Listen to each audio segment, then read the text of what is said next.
when I was a baby, and most babies, this is the case. When I was a baby, I was the center of attention. And by the time I was about a year old, I didn't like being the center of attention. And now here I am again, the center of attention. At least for some of you. I'm guessing that there might be some imaginations here who've got other things going on, and that's perfectly fine. That's your freedom to live in the sight of God. I wanted to begin this morning by sharing a memory. Many years ago, by chance, I ended up working at a Bible camp for kids in the Lake of the Woods. It was the Anglican Island camp. And these were kids who were probably about 8 to 12. And I was somebody who was in charge, with others, of caring for these kids, helping these kids have a good experience in nature, and also helping these kids get in touch with their relationship with God. This was work, but it was also play. I enjoyed it.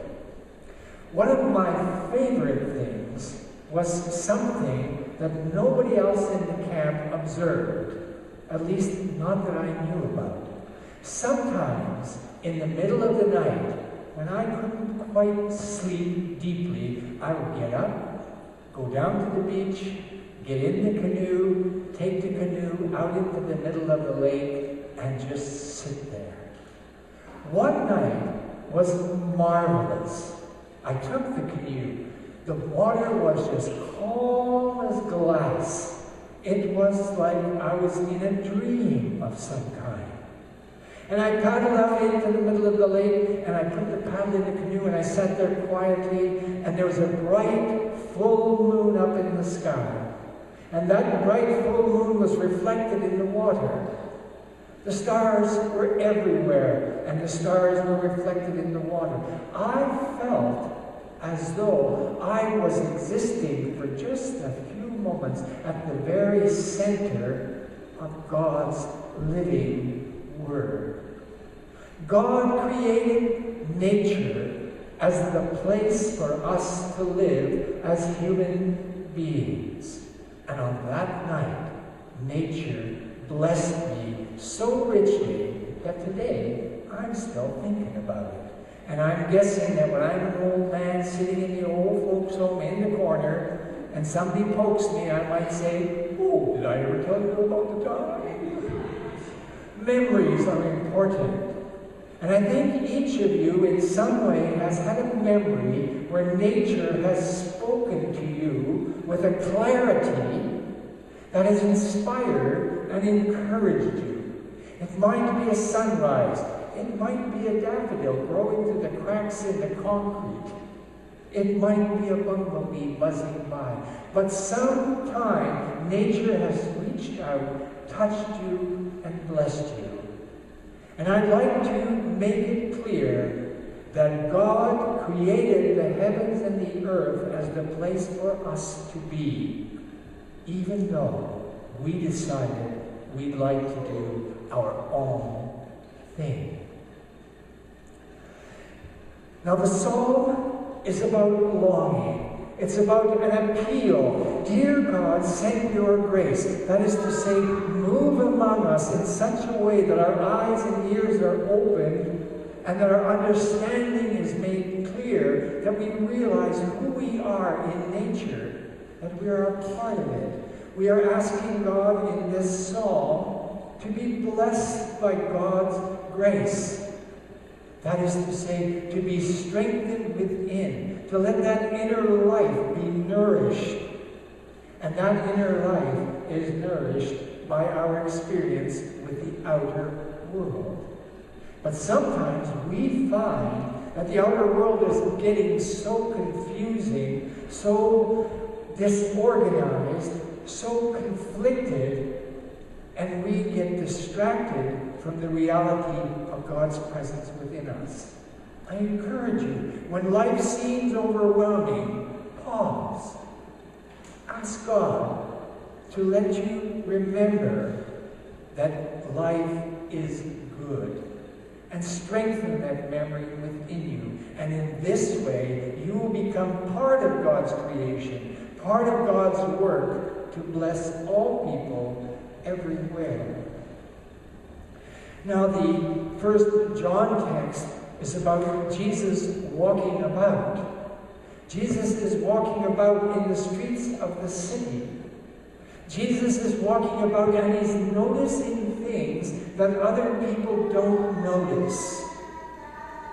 And the text about Jesus walking in the streets of Jerusalem during a religious festival help us to notice something very important. As he's walking, Jesus sees a person lying there in the street. A person who is in every way unable to live a full and meaningful life. Jesus sees this person. But it's important for us when we read the text, not just to read the thing that appears right in front of us, but to look into the language.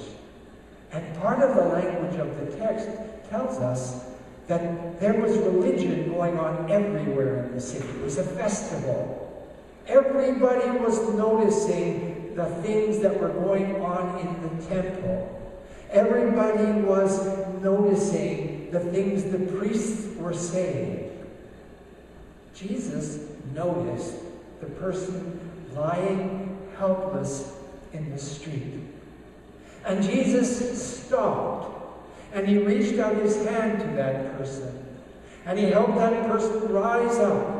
And he helped that person from a life of being inconsequential to living a life that was meaningful and purposeful. Jesus restored the humanity in the soul of this person who the world ignored. Now, in Winnipeg, just now, we've been hearing in the news that the governments of various levels have made a decision to get rid of the homeless people who are making places to live. They're forming small communities. They're raising up little tents. They're building fires. They're cooking. They're becoming a people. They're strengthening one another. They're helping one another. But the city wants to get rid of them. The province is going to support the city. But the church has another kind of job. The church has the job of advocating for these poor. The church has the job of standing up and saying, these folks deserve to be included in our social economy. That is to say, the church has opportunity to reach out to these people by the hand, by personal contact, by a smile, by a kind word, to include them in the fullness of life. This is our opportunity just now. We've been neglecting it for a long time, but now it's become critical. Now, in the other John text, it speaks about the peace of God. The peace of God follows those who walk in the way of God. The way of God is the way of peace. Now, many of us do not experience peace in our inner beings. Jesus is letting us know in this text that as we turn aside from our own concerns and begin to notice the concerns of the world around us, as we begin to determine that we want to live not as kings, but as servants, as helpers, as assisters, as enablers, we want to be engaged with the world in such a way that we are part of the healing process. And right now, all over the earth, that healing has become so very, very important. If we do not address the needs of those who are left out of our social economies, we will discover a consequence that is not going to be pleasing to us. Therefore, I encourage you not to go out and do things beyond your ability, but to do things within your ability. To be kind, to be gentle, to be patient, to be loving, as God is loving. Now, the Revelations text is a text about the future world. But it's rooted in the longing of the psalm that we read. It's rooted in the idea that if we participate with God, if we get involved, you and me and our neighbor and our friend and our family member, if we get involved, someday the earth will be healed. All people will be included. The goodness of God will be at the center of our attention. And we will be filled with joy. This is the goal in front of us. This is the opportunity. And therefore, we work together to contribute our energy in such a way as to make a difference. There's one thing that stands out for me in the Revelations text, and I think it's important. It says that when the city of heaven comes down, there will be no temple in it. No temple built with hands. Creation itself will be the temple. Creation itself will be the place where we worship God. We will say, thank you for the sun. Thank you for the water. Thank you for the air. And out of that gratitude, we will be strengthened. And in that strength, we will discover that the world begins to be transformed. Now, I also read philosophy, and there's a man named Albert Camus who wrote a book called The Rebel. And Albert Camus talks about how important it is for us, if we are going to be citizens, to resist those powers that exploit and oppress. And Albert Camus says that it may be that we don't succeed in our mission. It may be that we don't achieve the goal in our lifetime. And Mr. Camus says there is a tremendous joy in the solidarity, that is to say, our togetherness. There's a tremendous joy knowing that we are letting the light in us resist the darkness in our world.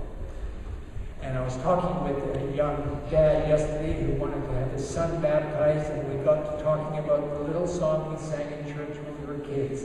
This little light of mine, I know let it shine. I'm going to ask you to let that be your theme song. Let it shine, let it shine, let it shine. And as we pass that light on to others, the light will grow brighter, and then one day, Jesus will appear among us, and the world for which we have been longing will be manifest, and our children will be delighted with that experience. Go make a difference. Amen.